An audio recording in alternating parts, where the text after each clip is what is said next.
Hola, ¿cómo están? Bienvenidos a Valle de Lágrimas. Y ahora sí que estoy en un valle de lágrimas porque no está Carlos Alasraqui. Y ustedes me dirán, ¿pero cómo es posible que lo extrañes? Pues sí, lo extraño al Carlos. Pero bueno, lo vamos a jalar un día, a darle unos pellizcos para que regrese a estar aquí con nosotros. Pero de veras que tengo para ustedes el día de hoy 3 invitados de superlujo. Estamos súper contentos de que estén con nosotros el día de hoy. Pues nada menos que Mari Carmen Cortés, una de las mujeres pues que yo más admiro en los medios de comunicación, con una carrera impresionante, una periodista experta en temas financieros. Ella dice que en económicos no, pero le sabe más que los economistas. Y bueno, Mari Carmen, de verdad que es un placer recibirte aquí en nuestro espacio. Bienvenida. Muchas gracias, Tere. Yo también te admiro mucho, me caes muy bien. Y pues ahora sí que tenemos años de estarnos siguiendo. Estoy tratando de acomodar esto a que se vea mejor, pero creo que no la acomodo bien. Pero bueno, pues muchos años de conocernos, porque ahora sí que pues tenemos algunos Hasta en el ayeres gimnasio, juntas. Mari Carmen. Sí, Hasta en que el ya no he gimnasio. regresado, supongo que tú tampoco. No, ya no, Mari Carmen, no, qué miedo. Ahorita estamos todos aquí encerrados. Y aquí está conmigo un queridísimo amigo de toda la vida también. Yo creo que, bueno, tú eras de veras muy chiquito, pero ¿qué será, Federico? Como 30 años, ¿no? Sí, Que somos como 30 amigos, años. como 30 Desde la años. radio. Y ustedes lo conocen porque es un gran analista político, Gracias. porque es un abogado muy destacado, porque lo pueden leer además en Milenio cada semana, porque tienes además también participaciones en varios espacios. No dije de Mari Carmen, bueno, les voy a decir dónde la veo yo. Yo veo a Mari Carmen todas las noches, a las 8 de la noche por radio y a las 9 de la noche en Telefórmula, pues en Fórmula Financiera, y ahí está con Pepe Yuste, con Marco Antonio Mares, que ahora se cambió el peinado como yo, se dejó el pelo más larguito de arriba hasta copetón. Bueno, y la veo, fíjense nomás, ¿a qué grado llegará? Es que me gusta mucho el programa de los domingos también, y la veo en Televisa, en Foro TV. Ahí estoy puesta los domingos a las 8 de la noche. Y antes, cuando salía uno a la calle, cosa que pues ya no pasa en mi caso casi nada, pues iba yo al cine o a algún lado a tomarme un café, dejaba grabado para ver a Alebrijes en Foro TV. Pero ahora lo veo en directo y aprendo muchísimo, me divierto mucho. Entonces estoy muy contenta de veras de que estén ustedes aquí conmigo. Un placer. Para hablar de algo espantoso. Bueno, Mari Carmen, yo te oí el domingo cuando comentabas que el lunes el INEGI iba a dar pues una apreciación previa, digamos, de cuánto había crecido México en el 2021 y qué podíamos esperar para el 2022. De acuerdo a mi lectura, pero yo sí no le entiendo a esto mucho, pues son noticias malas para México. ¿Cómo lo leyeron ustedes? ¿Cómo lo leíste tú, Mari Carmen? Pues mira, se esperaba un rendimiento negativo, un crecimiento negativo. Fue un poco menor, la caída fue menor a lo que esperaban los analistas, fue 0.1%, se cayó el PIB. Y bueno, técnicamente para los economistas, y yo sí no soy economista, entras en recesión cuando tienes 2 trimestres consecutivos a la baja, pero además tienes una caída en el empleo y además tienes inflación al alza. Aquí el empleo no se ha caído, es de dudosa calidad, pero va al alza. O sea, las cifras, tanto el empleo formal como el informal, van mejorando. No la calidad, pero el número de trabajadores sí. Y la inflación estaba en 7.36 en diciembre y bajó, comillas, a 7.13. O sea, sigue siendo muy elevada, pero no hay una tendencia alcista desbordada. Entonces, muchos analistas dicen no estamos en recesión. Pero, Tere, para fines prácticos, para el Valle de Lágrimas, pues lloramos igual, ¿eh? Vale lo mismo que estemos en recesión técnica, que estemos o no estemos en esta inflación. Al público eso no le dice nada. Lo que sí le dice es que no estamos creciendo. El año pasado crecimos 5%, ya con los datos ahorita del PIB que se divulgaron ayer, y tú dices, bueno, 5% suena muy bien, sí, pero el año pasado caímos 8.5%, y el antepasado también tuvimos un crecimiento negativo de 0.3%.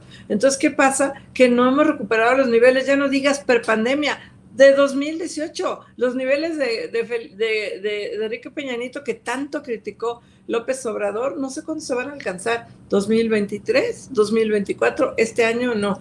Y no hay que ser economista ni saber matemáticas. Si la economía bajó 8.5 en 2020 y creció 5% en 2021, pues no recuperamos los niveles. Y llámalo como quiera, recesión técnica, no recesión, inflación, estancamiento, no estamos creciendo, Tere, y esa es una mala noticia para todos. Pero hay un factor además terrible, y es que la inflación, que había estado razonablemente controlada, digamos, el año pasado se dispara y estamos viviendo más de un 7% en promedio de inflación. Entonces ahí caemos en ese término, Mari Carmen, de estanflación. O sea, tenemos inflación y al mismo tiempo pues una economía, no sé, estancada, en recesión. Esa combinación es letal, ¿no? Claro, porque no estás creciendo, no estás generando los suficientes empleos y los precios van al alza. La cuesta de enero, bueno que se acabó enero, porque para todos fue un mes muy complicado. Tú vas al súper o vas a comprar cualquier cosa y todo ha subido de precio. Entonces ahorita el gran reto que va a tener el Banco de México va a ser controlar la inflación. La mayoría de los analistas del sector privado pronostican que la inflación sí va a descender. Del 7.36, insisto, de diciembre del 2021, están hablando que bajará a 4.2 al cierre de este año. De todas maneras, arriba de la meta del Banco de México, que es de 3 a 4%. Aún bajo el mejor de las expectativas, la inflación se va a mantener presionada y será hasta 2023 cuando estaría dentro del rango del Banco de México. ¿Esto qué implica? ¿Por qué nos afecta? Aparte de porque gastas más cada vez que compras algo, porque van a subir las tasas de interés. Entonces, si tú tienes una tarjeta de crédito, pues te va a costar cada vez más caro. Si quieres endeudarte como empresario, te va a salir cada vez más caro. Lo único que se ven protegidos son los que tienen créditos hipotecarios a tasas fijas, que por favor ni las prepaguen, sigan ahí manteniéndose, porque hay tasas que estaban al 8, 8,5%, con una inflación del 7%. Estas tasas afortunadamente están a plazo fijo y no hay manera de que se vean afectadas por el alza de las tasas de interés. Federico, y políticamente todo lo que analiza Mari Carmen, todo este panorama, este escenario que vemos para el 2022, ¿cómo lo lees políticamente? Bueno, en primer término, la pregunta de fondo es si la política va a continuar conspirando contra la economía. Creo que eso es el tema fundamental. Y debo decirlo, no solamente atañe al gobierno o al presidente de la República, que sin duda es el actor más relevante, sobre todo en materia de construir las condiciones de confianza para que haya inversión, que es un tema fundamental para el crecimiento económico.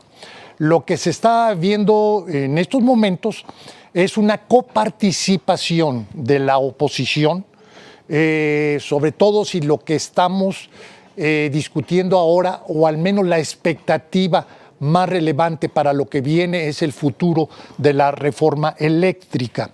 Y aquí vemos una iniciativa claramente contraria al interés del país, incluso del crecimiento económico.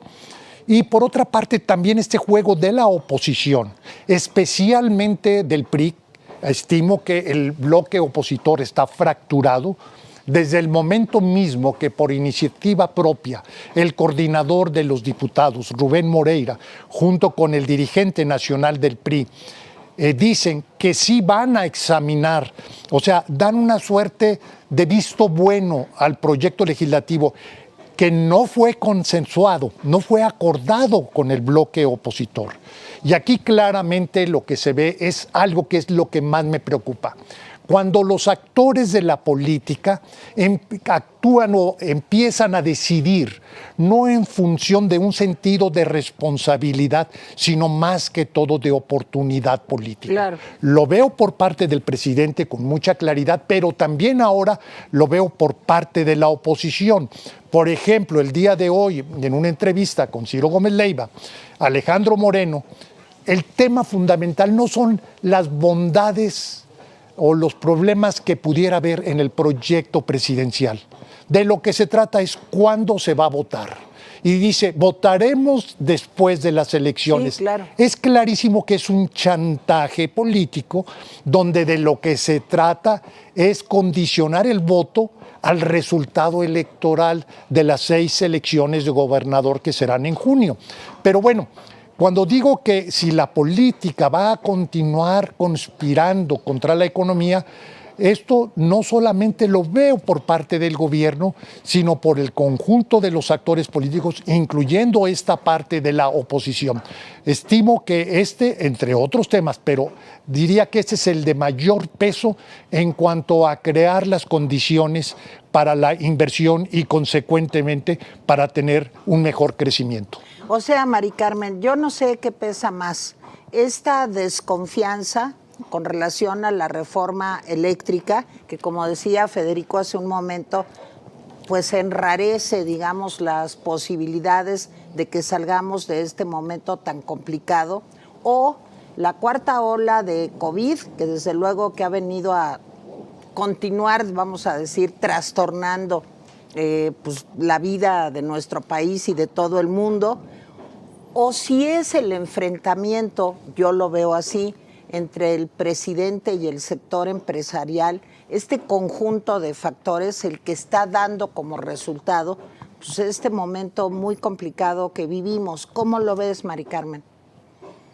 Mira, yo creo que la reforma eléctrica es hoy la principal amenaza a la economía, sin lugar a dudas. Bueno, aparte del COVID y aparte de lo que está pasando con el petróleo y Ucrania y Rusia, se deja a un lado toda la parte internacional. A nivel interno, la mayor amenaza es la reforma eléctrica. Y ahí la expectativa del sector privado, que ahorita va a cambiar de dirigente, entre uno más conciliador, que es Paco Cervantes, y uno más aguerrido, que es Bosco de la Vega, seguramente se van a inclinar por el conciliador, por el que busca el diálogo. La expectativa del sector privado es que se sienten, negocien y descafeínen o modifiquen la reforma eléctrica para que pueda aprobarse perdón por el tren que está pasando, pero sin los mayores problemas que tiene la reforma. Yo lo dudo, no veo de parte, al menos en este Parlamento abierto, la menor disposición de Morena a cambiar la reforma. ¿Y qué tendría que descafeinarla? Pues que no afecten a los órganos autónomos, que no expropien, que permitan realmente energía renovable, que permitan que los contratos de autoabasto cambien a contratos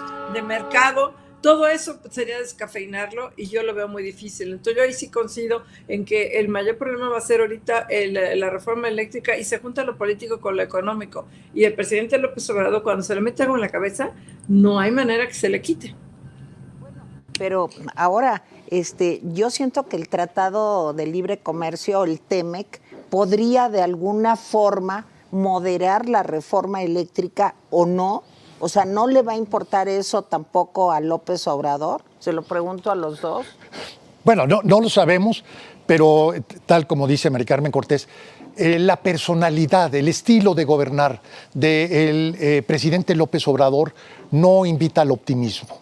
Creo que sus definiciones en términos de el paradigma del mercado eléctrico, de la industria eléctrica, es tan apartado de la funcionalidad de la economía en estos tiempos de globalización y de inversión que viene de muchas partes, que verdaderamente hay poco espacio para decir, con algunos matices, la reforma podría salir. Aquí, a mí lo que me preocupa nuevamente es esta enorme distancia, no solamente del presidente sobre el realismo económico, sobre, bueno, finalmente así es la economía y tenemos que ser funcionales a las reglas del juego, nos gusten o no. Esto es lo que existe y lo que debemos hacer es cómo jugar con eficacia dentro de las reglas del juego que nos exceden. Ahí están. Y a mí lo que más me preocupa en todo esto, que el principal factor de moderación, que es la oposición, es rehén de un oportunismo atroz que tiene que ver con las elecciones locales. Esta traición, que la veo muy dibujada, es lo que más me preocupa de todo ello, porque finalmente hay un mandato. El mandato de la elección del 21 fue un bloque opositor que, digamos, frenara ciertos excesos. Y digo ciertos excesos porque le dio una mayoría en el Congreso, pero no le dio la mayoría absoluta. Es decir, para temas fundamentales tiene que ser resultado, pues, de incorporar la pluralidad del país. Y lo que vemos es la traición de estos dirigentes del PRI, porque ni siquiera creo que el conjunto del PRI esté hasta este momento en esa misma postura y que eventualmente pueda llevar a un cambio en el paradigma actual para reemplazarlo por el que está promoviendo el presidente López Obrador. De manera tal que este, digamos, juego de fuerzas hasta ahora lo veo muy complicado para una postura moderada. Y debo subrayar otro caso, la cobarde actitud del empresariado nacional. O sea, la propuesta del presidente es tan inconveniente a la economía nacional que merecía una respuesta enérgica del no en ánimo de pleito, no en ánimo, sino simplemente decir, país, esta propuesta no puede prosperar porque haría un enorme daño a la economía popular, al conjunto, digamos, de la industria.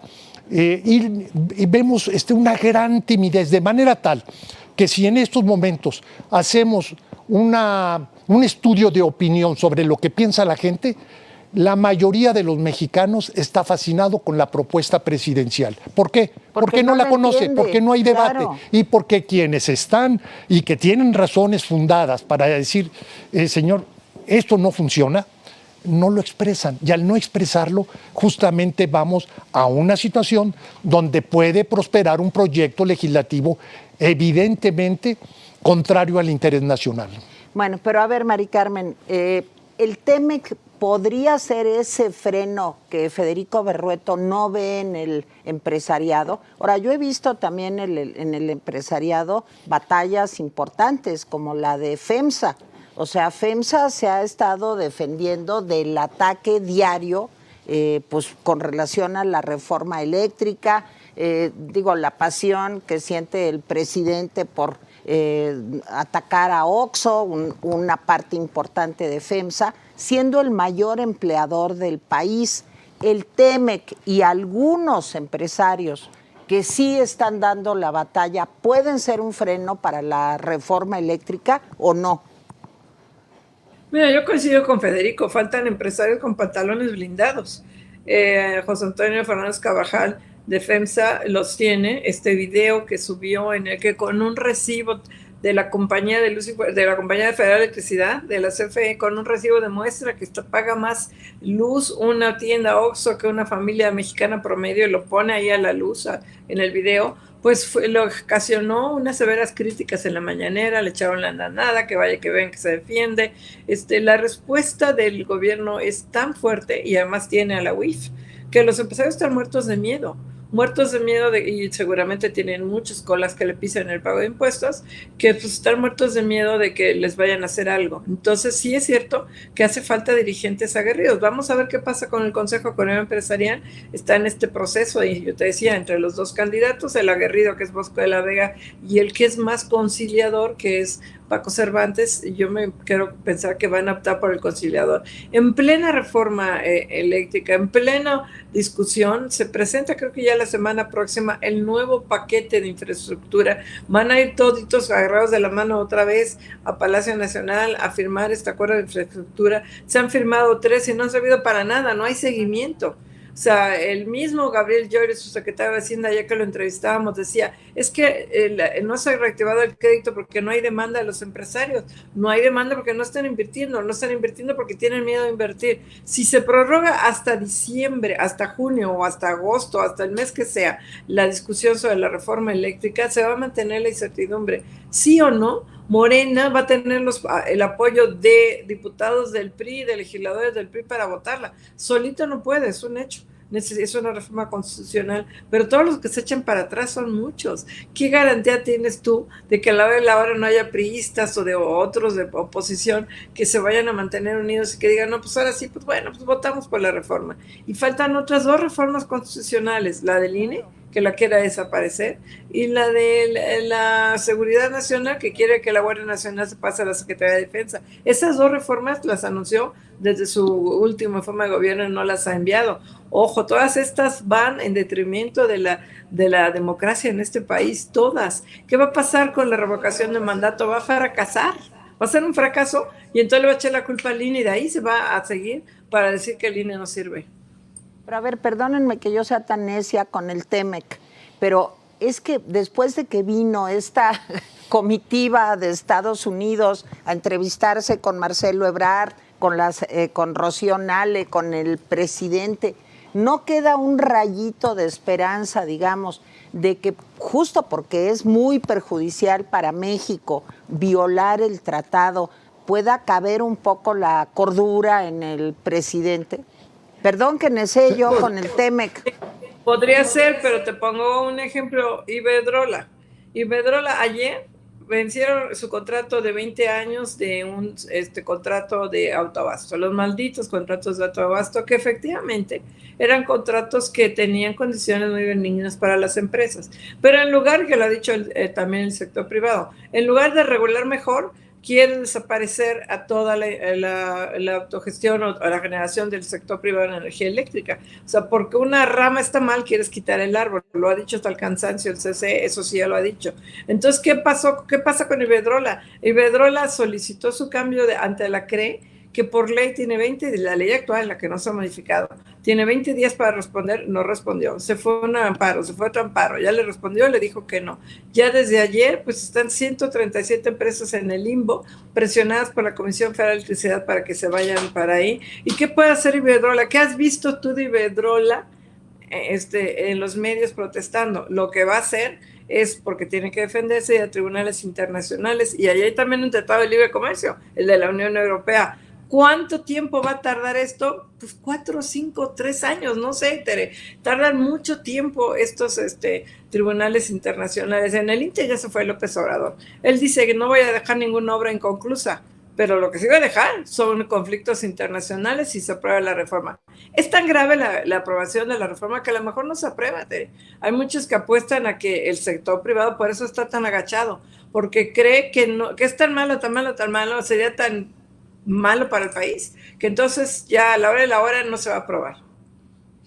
Nada más que ahorita Mari Carmen acaba de decir algo muy importante. El empresariado tiene mucho miedo, no solamente porque algunos tienen cola larga que les podrían pisar, sino además pues porque tienen miedo de que llegue a un punto esto en que haya un ataque directo, como ha sucedido con otros populismos. Digo, perdónenme que hable yo de Venezuela, pero pues es un caso que yo conozco, ¿verdad?, por mi familia. Y bueno, al principio tienes miedo porque fiscalmente te agarren o lo que sea, pero luego tienes miedo de que te quiten tu empresa. Mira, digo, ¿es así? Ninguna batalla se gana en retirada. Eso lo debe entender el empresariado. Ningún debate se gana con el silencio. Y hay un debate nacional en curso del cual pues, el empresariado, por distintas razones, fundamentalmente por miedo, no participa. El problema está en que los instrumentos de contención, digamos, de que el poder entienda que hay un límite en su poder decisorio, en su capacidad decisoria, no, la sociedad, los distintos factores de la sociedad, medios de comunicación, expertos, organizaciones civiles, empresarios, etcétera, lo que ocurre en cualquier democracia, no lo estamos viviendo en México. Y esa es una invitación para el abuso del poder. Y si nos atenemos a mecanismos, por ejemplo, el acuerdo comercial, decía Mari Carmen, con toda razón, los procedimientos de conciliación y de regulación son tan lentos que no te sirve para frenar el proyecto legislativo. En todo caso, a lo mejor y en el largo plazo anularlo.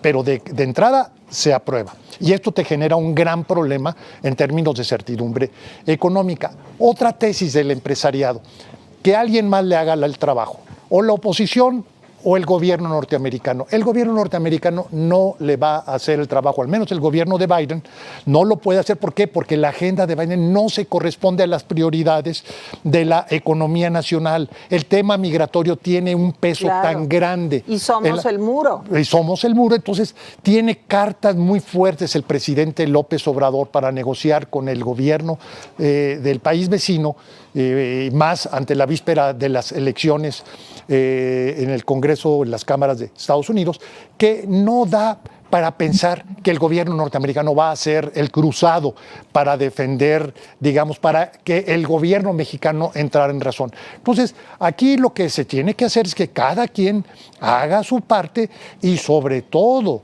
si estamos en un momento de debate nacional sobre las bondades o los perjuicios del proyecto legislativo que ha planteado el presidente, bueno, que se haga, mira, un video modesto, pequeño, como el que hizo FEMSA o OXXO, verdaderamente abrió luz, porque es tal lo abrumador de la propaganda oficial que no se alcanza a escuchar una voz razonable, con cierto peso en la opinión pública, que tienda a equilibrar. Y justamente esto es lo que hace falta en los meses por venir. Y lo que dice Mari Carmen Cortés tiene toda la razón. En la medida que el proyecto legislativo se vaya posponiendo, el factor de incertidumbre se va prolongando. Y esto es malo para la economía. Bueno, pero yo no sé, Mari Carmen, siento que la oposición, cualquier cosa que eso sea en nuestro país, hablando específicamente de PRI, PAN, PRD, han tratado de responder a la reforma eléctrica con razonamientos técnicos y no con razonamientos políticos. ¿No crees que falta en el empresariado y en todos, en los medios de comunicación, en fin, como una pedagogía que permita entender más los temas? O sea, lo que pasa es que, miren, para ustedes que están en esto, o para mí que trabajo en el periodismo, pues hablamos de qué barbaridad. El Fondo Monetario Internacional dijo que el Producto Interno Bruto va para abajo, o pensamos, no, es que la reforma eléctrica va a tener muchos problemas porque las energías limpias y el Acuerdo de París. Yo siento que es mucha información que no hemos sabido comunicar en un lenguaje sencillo para que haya, digamos, como una voluntad ciudadana que acompañe también el esfuerzo de la oposición o en fin, o del empresariado. ¿Cómo lo ven ustedes? Parece un tema solo para iniciados.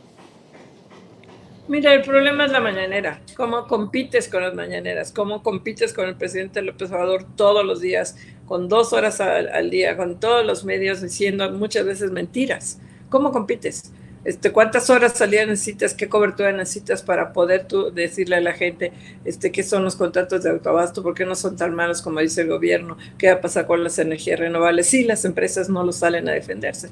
Por eso la importancia del video de FEMSA, que les pegó tantísimo, les dolió en todo, les pisó todos los callos a veces para ver ahí en Palacio Nacional. Qué bueno que lo hizo Fernández Carvajal, qué bueno que José Antonio Fernández, el diablo del presidente de FEMSA, salió a defenderse, porque lo hizo con sus mismas reglas, un video con un agente del pueblo que llega y le dice, ay, ¿a poco usted no paga impuestos? Ay, ¿a poco usted no paga la luz? Le digo, no, ¿cómo no, doña Teresita? Como se llama, mira, aquí está el recibo.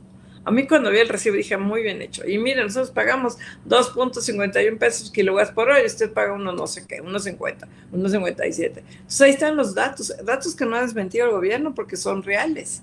Lo que pasa es que se lanza criticando a los contratos de autoabasto, pues que los desaparezca, que los expropie, eso sí, pero esos contratos, no todo el sector energético. Entonces es muy difícil explicarle esto a la gente cuando compites con la mañanera. ¿Cómo lo haces, Tere?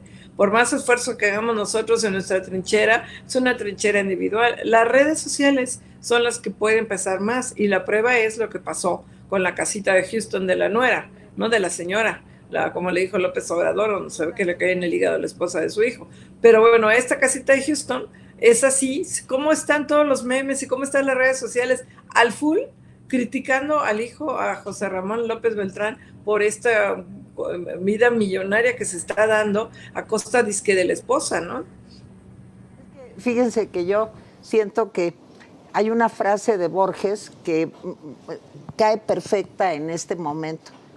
Yo creo que a todos nos debería unir no el amor, sino el espanto.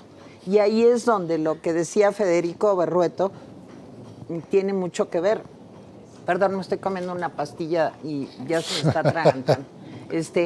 Y tiene mucho que ver. El problema es que no estamos lo suficientemente unidos, los que a lo mejor no estamos de acuerdo o seguramente no estamos de acuerdo con el presidente. Pero yo leí un artículo del director editorial del Economista que me hizo pensar mucho. Un artículo que escribiste anteayer, Luis Miguel González, y te damos la bienvenida. Qué padre. Ahora sí, miren, yo que los veo los domingos. Hola, aquí ya los tengo ahora en vivo y a todo color. Mi querido Luis Miguel, gracias por estar con nosotros. ¿Cómo estás? Sí, nada más que tú decías que no está escrito por Nostradamus en las centurias, ni tampoco en los códices mayas, que a fuerzas los pronósticos para 2022 se tengan que cumplir. Tú decías que todavía se podría esto modificar si México tuviera pues la posibilidad de entender que estamos en un momento estratégico en donde debería diversificar sus exportaciones, lo de China. ¿Ya no te acuerdas, mi querido Luis Miguel, de todo lo que escribiste? Porque me dejó tantita esperanza. Yo dije, sí, cierto, no está esto predeterminado. A ver, los pronósticos del PIB son como los pronósticos que hace Waze de una ruta. Vas a hacer 15 minutos si cumples ciertas expectativas. Puedes hacer media hora si te sales del camino, si pones a cargar gasolina. Y creo que nos pasa con el pronóstico del PIB eso. Hay dos maneras de leerlo. La primera, que es obvia, es no pinta bien el año para México. No, pues sí, no. Puede ser peor si algunas de las cosas que nos están advirtiendo las hacemos mal. Por ejemplo, puede ser peor si la reforma eléctrica se aprueba en los términos más ideológicos planteados en la discusión.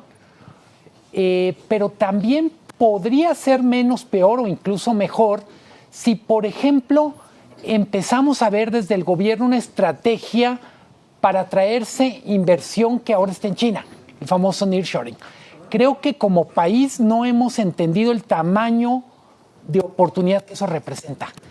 Lo geopolítico tiene tiene un territorio económico en donde México, para bien y para mal, está muy cerca de Estados Unidos. Y eso significa una oportunidad que se abre cada 20 o 30 años. Solo por poner un dato que es visible, en China hay 200,000 millones de dólares de inversión anual.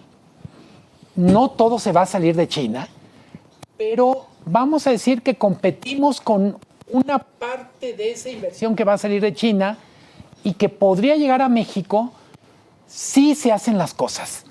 Lo que creo que es aterrador es la inercia. Esto de conformarnos con no crecer, conformarnos con entrar en una discusión que es verdaderamente absurda sobre si le tenemos que decir recesión o estancamiento. El problema no está en el diccionario, el problema está en la realidad. Y hay mucho que hacer en la realidad, empezando por no contagiarnos de fatalismo. No solo el presidente y la mañanera juegan en la toma de decisiones económicas. Coincido plenamente con Mari Carmen. Cruzamos los dedos, hacemos changuitos para decir, los empresarios tienen que despertar, ser más proactivos. Es lo que acaba de decir Federico Berrueto, pero a ver, Federico, el problema es que la oposición, y tú hablabas del PRI, pero perdón, yo hablaría del conjunto. Pues en general del conjunto, sí, ¿verdad? De PRI, PAN y PRD. PRD disminuido a su mínima expresión. Un presidente del Comité Ejecutivo del PAN diciendo desde antes estamos derrotados, chance y Aguascalientes. Y un PRI que lo que quiere es negociar. en fin, en el peor sentido de la palabra, ¿sí? Entonces, pues, ¿qué horizonte hay? Mira, Movimiento Ciudadano, quizá con una actitud más, digamos, de confrontamiento, de dar la cara sobre esto, pero para poder vencer, aunque no tengan mayoría calificada, sino aunque tengan solo mayoría simple, de todas maneras, mira, es que en la oposición tenemos dos problemas. Uno es la oposición que no sabe cómo oponerse y otra es el colaboracionismo de cierto sector que no es oposición, sino que está un poco en la puja de posiciones políticas, concretamente los resultados electorales de gobernadores de junio. Creo que el PRI está muy atento a Durango e Hidalgo para ver si de lo que ahí se resuelva, cuál va a ser su postura respecto a la reforma energética. Es decir, una discusión que nada tiene que ver con las virtudes o los defectos del proyecto legislativo, sino con un cálculo político muy mezquino y además, pues finalmente, de traición a la responsabilidad, porque al menos la Cámara de Diputados fue electa en el marco del bloque opositor. Pero bueno, esta es una parte, pero hay otra parte y creo que qué bueno que tienes esta perspectiva de que busquemos y hagamos el esfuerzo de ver más allá de las grandes pinceladas que no son nada alentadoras. Por ejemplo, algo que ocurrió, que yo la veo al menos que en los temas políticos, y es el arribo de un nuevo secretario de Gobernación muchísimo más propenso, al menos para escuchar. Y eso, dado los términos con los que se ha manejado la política interior en los últimos 3 años, es un gran cambio. Que hasta dónde esto pueda llegar, la negociación en la Secretaría de Gobernación, para una suerte de moderación en el quehacer del gobierno, no lo sabemos, pero cuando menos ya lo que sí vemos es que hay un principio de diálogo. Y esto sí es relevante anotarlo, porque si no, entonces vamos a estar justamente en el escenario indeseable. ¿Cuál es? Por un lado, un gobierno alentando la polarización y por otro lado, los demás, cualquiera que sean estos, que es una gran diversidad, organizaciones civiles, partidos políticos, empresarios, etcétera, ¿verdad?, prácticamente en el polo de la descalificación. ¿Por qué? Por desesperación, por miedo, por la misma marginalidad te lleva a eso. Y aquí se tiene que hacer un esfuerzo, sobre todo del gobierno no espero mucho, pero sí de este otro conjunto, para ir explorando las vías de moderación de la política. Y en materia económica lo que señales es irrefutable. México está ante una gran oportunidad que si hubiera un poco de sentido común en las áreas económicas del gobierno, estoy hablando de economía, estoy hablando de Hacienda, posiblemente esas sean las palancas que vayan motivando al menos contemplar estas otras variables en términos de un mayor cuidado. A ver, Federico, tú eres un conocedor del tema de investigación de mercado. A pesar de todo esto que han hablado ustedes el día de hoy y que nos pinta un horizonte complicado, la popularidad del presidente sigue, pues, para arriba, digamos. Sí, pero la popularidad no da votos. Eso ya lo sabe Andrés Manuel. Ni puntos del Producto Interno Bruto. Entonces, pero ahí está. Sí, pero o sea, aquí lo que tienes es un presidente rehén del espejismo de la popularidad, que finalmente lo está haciendo o lo lleva a cometer una serie de errores, incluso contra su propio proyecto, y parte de la explicación es una sociedad indefensa, precisamente porque no está operando esta otra parte, que es la que tiene que, por decirlo de alguna manera, servir de moderación a los excesos de poder. Entonces, no nada más es un problema de gobierno, es un problema del otro lado. Precisamente por esa consideración se tiene que hacer un esfuerzo. Y mira, se va a renovar la representación empresarial, el Consejo Coordinador Empresarial, sea un conciliador o sea un duro, no importa, que tenga esta determinación de decir tenemos que defender lo fundamental ante el gobierno y encontrar los modos, las formas, porque efectivamente el país no puede perder tiempo y menos cuando estamos en una coyuntura muy favorable. Ahora, Mari Carmen, tú trataste 2 puntos aterradores. Uno es la iniciativa de reforma electoral, que como tú bien dijiste, amenazó desde el principio que iba a haber 3, la eléctrica, la reforma electoral y la que, digamos, entroniza a los militares, a la Guardia Nacional. ¿Esto qué tanto puede afectar también, no solo la reforma eléctrica, la reforma electoral, esta militarización del país y este día a día lleno de inseguridad? Amanecemos con niños tirados a la basura, al rato unos colgados en un puente, al ratito unos que son asesinados por sicarios en Cancún. O sea, con todo esto que se ha plantado como telón de fondo y encima si le echamos pues lo que viene, que es un horizonte muy complicado para la democracia en México y un problema de inseguridad que se ha ido normalizando. Ya no nos escandalizamos cuando vemos que linchan a 3 personas la semana pasada y las queman vivas, o que haya poblados en Michoacán y en otros puntos de la República en donde se vive realmente un estado fallido porque no hay ni ley, ni orden, ni nada. Esto no puede ser un buen horizonte para México, ¿no? Justo para revertir todo de lo que hemos hablado. ¿Cómo la ves, Mari Carmen? No, pues todo esto es un cóctel que afecta a la inversión. Sin lugar a dudas, la incertidumbre se genera no solamente por la reforma eléctrica, se genera también por la violencia, por la extorsión. Coparmex daba ayer a dar a conocer que creo que 9 de cada 10 empresas han estado sufriendo algún tipo de extorsión, o sea, muy grave.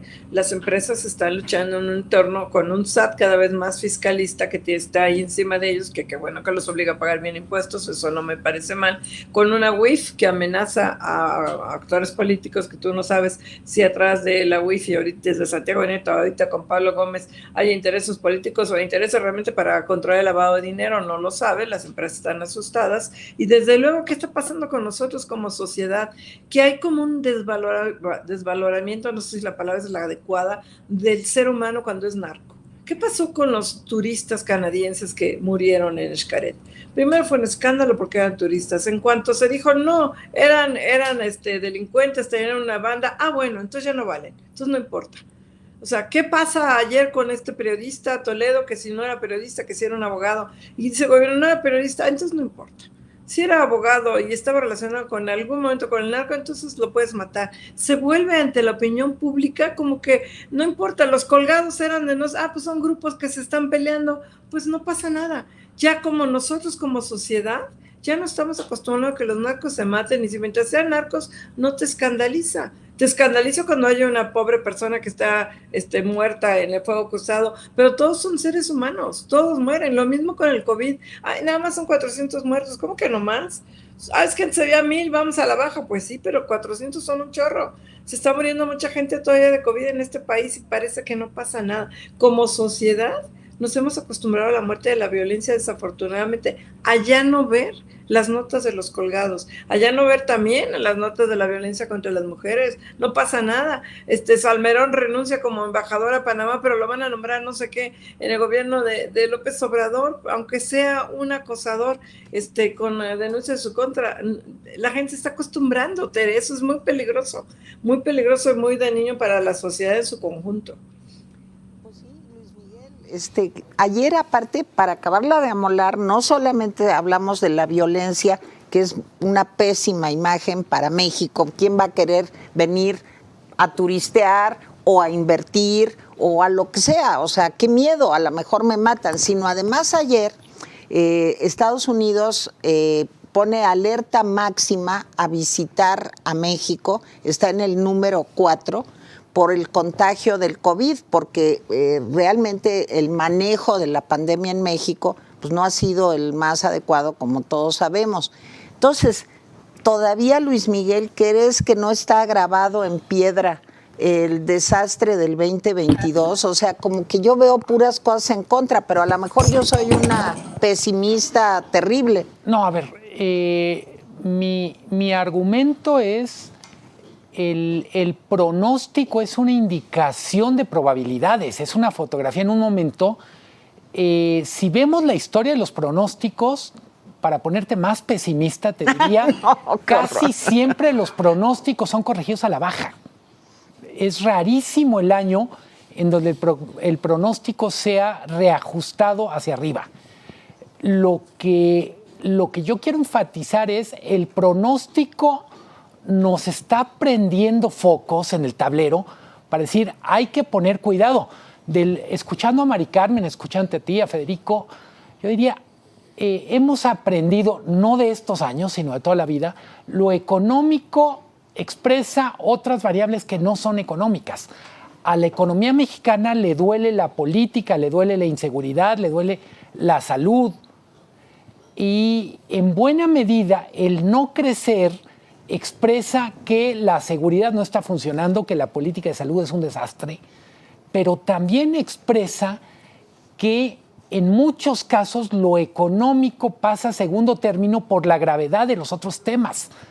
Cuando me dices Cancún vive una epidemia de salud, digo de seguridad, yo digo, a esa altura lo de menos es cuál es el indicador turístico, si están matando a la gente, si la gente no se siente confiada para ir a un restaurante, no se quiere sentar en una terracita, pues dices, ya da lo mismo si pidió tacos con whisky Sí. o solo pidió un refresco para llevar. Sí. Porque el problema económico pasa a segundo término, aunque en última instancia la economía por método mide mejor que otros temas. Claro. Entonces yo diría, no necesariamente tenemos que quedarnos con, porque lo dice el Fondo Monetario, la cosa está mal. Está mal por muchas otras cosas. Y a mí en particular me parece que algo que parecía que debíamos haber aprendido es no puede haber economía sana en una sociedad enferma. No parece haberse aprendido. Por lo pronto parece que hay prisa por cambiar la página.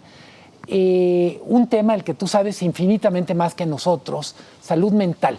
Nos falta todavía vivir en el COVID largo las secuelas que no necesariamente aparecen en las cifras de contagiados, difuntos y hospitalizados. ¿Cuál es el daño, la cicatriz en salud mental que vamos a estar viviendo? Estamos más alterados todos y eso nos hace menos productivos, nos hace peores ciudadanos, estamos más polarizados, pero también más indiferentes, más valemadristas. Así es. Que creo todo que eso es salud mental. Bueno, ahora, Federico, lo de la militarización, a lo mejor, pues digamos, se va a comer la 4T al Instituto Nacional Electoral. Tampoco es un horizonte. No es un horizonte promisorio. Y mira, yo diría algo más a partir de lo que se ha dicho aquí. Hace 30, 40 años, la gran aspiración nacional era llegar a la normalidad democrática, tener lo que ya alcanzamos, elecciones justas, elecciones convincentes, con resultados, bueno, que a casi todos, no a todos, les resultan aceptables. Ahora yo diría que la próxima asignatura en la agenda nacional es la certeza de derechos, es abatir esta impunidad que es atroz, lo que decía Mari Carmen Cortés, que vamos interiorizando el vivir en la impunidad. Y si te fijas, la impunidad afecta a todo. No nada más tiene que ver con los pésimos lugares que tenemos como país en materia de corrupción, tiene que ver con la violencia de género, tiene que ver en muchas otras áreas y particularmente en la economía. Creo yo que si como, digamos, objetivo nacional compartido, interiorizáramos lo que es el valor de la certeza de derechos, lograríamos mucho y sí estaríamos, por decir, escalar un piso más en este enorme esfuerzo que como nación hemos tenido, pues de lograr un horizonte más promisorio. Pero esto que dice Luis Miguel a mí me gusta muchísimo porque necesitaríamos una ciudadanía más exigente. Es parte el problema es que estamos como pues ahí viene, pues que va a estar horrible. Pues, deprimidos incluso. No solo deprimidos, yo creo que es algo peor. Es una indiferencia pues casi patológica, o sea, como del catatónico, o sea, pues ya si todo va fatal, pero pues qué importa, a mí no me está pasando nada, ¿no? Sí, pero el fatalismo... Ahorita que me pase, pues a lo mejor me preocupo tantito. Sí, pero el fatalismo aquí en todo caso la reflexión es si es una condena o si es un estado pasajero. Y yo diría que en buena parte está en el colectivo nacional volverlo pasajero. Y es muy en el sentido, sí, primero, esta capacidad de indignación, de insatisfacción con lo que está ocurriendo. Y no llegar a esto donde naturalizamos todo este tipo de asuntos. Hablabas de la militarización y de la defensa del INE. Creo que la defensa del órgano electoral, pues simplemente es lo que decía, salvaguardar uno de los grandes logros que se hicieron para tener elecciones justas, creíbles. Y por otra parte, el de la militarización, creo que es un error fundamental por cualquier ángulo, no nada más desde el punto de vista de la lucha de la izquierda o lo que sea, pero la militarización, ojalá y hubiera una suerte de contención. Yo tengo la confianza en los militares como cuerpo, no el Estado actual, sino como, digamos, una corporación que siempre estará sujeta a la obediencia de quien sea presidente de la República. Esto quiere decir que esta derrota que hemos tenido, porque sin duda es una derrota para los militares que se les involucre en labores de policía y en labores de constructores, pueda ser plenamente revertida en el futuro. Creo que en este gobierno, lamentablemente, hay un diseño, hay una convicción, hay un proyecto. Y hay una complicidad con los militares. Con la cúpula de los militares. Pues, de los militares. Y hay una opacidad absoluta a partir del decretazo. Pero el conjunto de los militares no es aquel que habla diciendo que va a apoyar el proyecto político en curso. El conjunto de los militares están también con esta preocupación de que se les está desvirtuando de su tarea fundamental. Y militares que están de policías o que están en la construcción, pues compromete la integridad de cualquier corporación, no solamente la militar. Mari Carmen, se nos está ya terminando el programa. Cuéntanos, ¿qué debería de pasar? O sea, yo cuando pienso que hay un señor como Ramírez de la O en la Secretaría de Hacienda, pues digo, ay, pues ese señor era como un consultor importante, ¿no? Era reconocido en otras partes del mundo. ¿Qué pasó? También a todos nos van llegando al precio, o perdón que lo diga yo así de feo, o de qué se trata. Y cuando veo ahora la situación del CIDE y veo que el Banco de México se abstiene en la votación, que realmente debería de haber tenido un apoyo de todas las instituciones que apoyan el Consejo para cambiar el Estatuto General del CIDE y el Banco de México se queda calladito, yo digo, híjole, pues que las instituciones tampoco existen, también ya desaparecieron, aunque haya personas ilustres, con trayectoria, que estén encabezándolas. ¿Cómo lo ves? Mira, yo desde luego creo que el caso de Rogelio Ramírez de la O está ahí por todo menos por dinero. Ganaba mucho más como consultor que como secretario de Hacienda. Para mí sí ha sido una desilusión. Su perfil es, déjate que tenga un perfil bajo. Una cosa es tener perfil bajo y otra es no aparecer. Lo mismo Victoria Ceja como gobernadora del Banco de México. Vamos a ver, ya el 14 de febrero, el 10 de febrero va a ser la reunión de política monetaria, va a tener que salir a los medios. Ella no quiere salir porque creo que le tiene tirria a una cámara, pero pues va a tener que salir. Y una cosa es que tenga un perfil bajo y otra que no se reúne con los banqueros, por ejemplo, que son los intermediarios que regula. Vamos a ver ahí qué pasa. Con Rogelio Ramírez de la O, desde luego, con todos los secretarios de Hacienda, pues la economía se maneja desde Palacio Nacional, eso no hay lugar a dudas.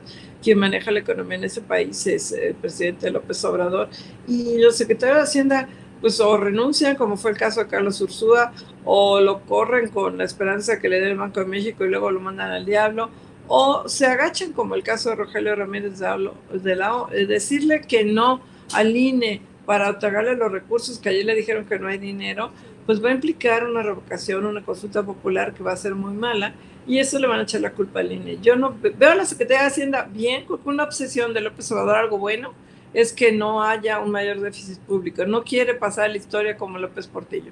No quiere una macrodevaluación. Entonces, pese a todo, mantiene la estabilidad. No gasta más de lo que debe. O sea, gasta mal, pero no más. entonces no ocurre en un déficit, y eso, pues tú puedes hacer con tu finanza los que quieras, pero si te mantienes estable, está bien. Por eso el tipo de cambio está estable, por eso no hemos perdido el grado de inversión. Entonces, esa parte la tiene positiva López Obrador, es un obsesionado de que haya un equilibrio en las finanzas, y ahí, pues le está haciendo la chamba bien, muy bien, Rogelio Ramírez de la O, pero está politizando la Secretaría de Hacienda con estos comunicados que emite de vez en cuando, con el caso del INE, no tendría que intervenir, tendría que abstenerse, tendría que ser más activo, no lo es. Juega un papel tan importante en el control de la inflación, ahorita que estamos en un momento difícil, con más de 7% de inflación. ¿Cómo ves a la nueva gobernadora? Pues no la veo, o sea, está totalmente agachada. Vamos a ver qué pasa el 10 de febrero, vamos a ver, acuérdate que es una de 5, por lo pronto tache, porque se abstuvo en la votación del INE, o sea, su primera, por lo menos no votó a favor, menos mal que no votó a favor, Tere, por lo menos se abstuvo, pero tendría que haber votado en contra, como lo hizo Tatiana Cloutier, la secretaria de Economía. Bueno, mi querido Luis Miguel, pues ya para finalizar, danos tantita esperanza. ¿Cuáles serían las medidas, digamos, que se tendrían que tomar? Esta diversificación de las exportaciones, no sé, ¿cómo ves la situación de la inversión productiva en México? ¿Cómo podemos hacer atractivo al país para que haya más inversión, se genere riqueza, haya empleo? En fin. Dejando de lado soluciones mágicas. Le estoy pidiendo lo imposible a Luis Miguel. Dejando de lado soluciones mágicas, tengo la impresión que también hay que poner más atención a actores no convencionales o actores que no necesariamente están en la conversación nacional. Creo que el papel de los gobiernos locales es muy relevante. Es decir, con ganas de ver dónde podemos encontrar optimismo, yo diría, los gobiernos locales sí pueden hacer la diferencia. Hay que decirlo, en el pronóstico del PIB de 2.8 tenemos una variación importante que lo que mide es la calidad de los gobiernos locales. No es lo mismo en economía hablar de Nuevo León que hablar de Chiapas. Y no solo es un asunto de historia, digamos, de historia-destino, etcétera, sino de la calidad de los gobiernos locales, la experiencia, la astucia, la capacidad de atraer inversión. Entonces yo diría, un elemento para no deprimirse tiene que ver con mirar otros actores, no pensar que lo que no se decide y hace en Palacio no va a pasar. Ay, Luis Miguel, pero luego ya ves que salen como Quirino o como la gobernadora de Sonora, ¿verdad? Que digo, pues sí, es un gobierno local y deberían de estar con la valentía de poder enfrentar ciertas políticas que se deciden en el centro, pero pues luego también pues les dan una embajada, les dan... Totalmente, pero antes de tomar la embajada tomaron decisiones locales. Y un poco lo decía Mari Carmen, Banco de México. Todos los reflectores están en la nueva gobernadora, pero es una institución que tiene probablemente el mejor cuerpo de economistas de este país, especializados en cosas muy raras. Cuando digo muy raras, no quiero decir frikis, quiero decir, de repente son expertos en velocidad monetaria, son expertos, por ejemplo, ahorita que el tema está de moda en divisas digitales, etcétera. Entonces también tengo la impresión que ver más en el caso del Banco de México qué cosas están pasando o dejando de pasar. Evidentemente no quiero quitar importancia a lo que haga o deje de hacer la gobernadora, pero también decir, es una institución muy grande, es un transatlántico. Me parece, y coincido con Mari Carmen, el papel de los principales personajes del gabinete económico no solo es lo que hagan a puerta cerrada, puertas adentro, son comunicadores, transmiten un mensaje a la población, a los otros actores políticos. Entonces yo sí espero mucho mejor comunicación. Quiero pensar que tanto Ramírez de la O como Victoria Rodríguez Ceja van a pasar este desierto de incomunicación y empezarán a contarnos un poco más lo que ven. Es muy importante, por ejemplo, el papel que pueden jugar para moderar posiciones en la reforma eléctrica. Me preocupa la votación del CIDE, pero me preocupa más el silencio en la reforma eléctrica. O sea, que de Hacienda, que del Banco de México no haya una advertencia. Decir, a ver, no están jugando literalmente con prender o apagar la luz en un departamento. Estamos hablando de un insumo fundamental para crecer, de un territorio fundamental para generar confianza o desconfianza. Entonces espero mucho más de ellos como comunicadores en temas relevantes. Bueno, pues sí nos dejaste tantita ilusión. Yo dudo mucho que le entren a la comunicación, pero bueno, pues ojalá, mi querido Luis Miguel, ojalá, ojalá. Bueno, pues de verdad que les agradecemos muchísimo. Mari Carmen Cortés, sabes lo que te quiero, te admiro, siempre me da mucho gusto verte y de verdad muchas gracias por haber aceptado esta invitación. Mi querido Federico Berrueto, que se repita pronto, por favor, Claro, porque yo con mucho aprendo muchísimo de ustedes. Muchas gracias, Federico. Federico hace como 3 años acababa de ganar López Obrador, fuimos a comer y entonces le dije, oye, Federico, esto no puede ser. Yo ya sabía lo que iba a pasar, aunque ustedes no lo crean. Y Federico me dijo, es que no es un partido político, me dijo, es una religión. Y en ese momento dije, ay, Federico sí me ganó de pesimista. Bueno, famosas últimas palabras. Federico Berrueto, muchísimas gracias. Y mi querido Luis Miguel González, pues no te pude disfrutar todo lo que hubiera querido, pero pronto regresa. Será un placer. Un gusto estar con Mari Carmen, con Federico, contigo, por supuesto. No, muchísimas gracias. Gracias. Y a ustedes muchísimas gracias por habernos acompañado en este programa Valle de Lágrimas, donde yo siempre lloro porque, fíjense, por más que les dije que me dejaran con buen sabor de boca, puros problemas en este mundo, pero los queremos mucho. Extrañé mucho a Carlos Alarraqui, pero ya ven que no se deja. Y la próxima semana aquí nos vemos. Muchas gracias.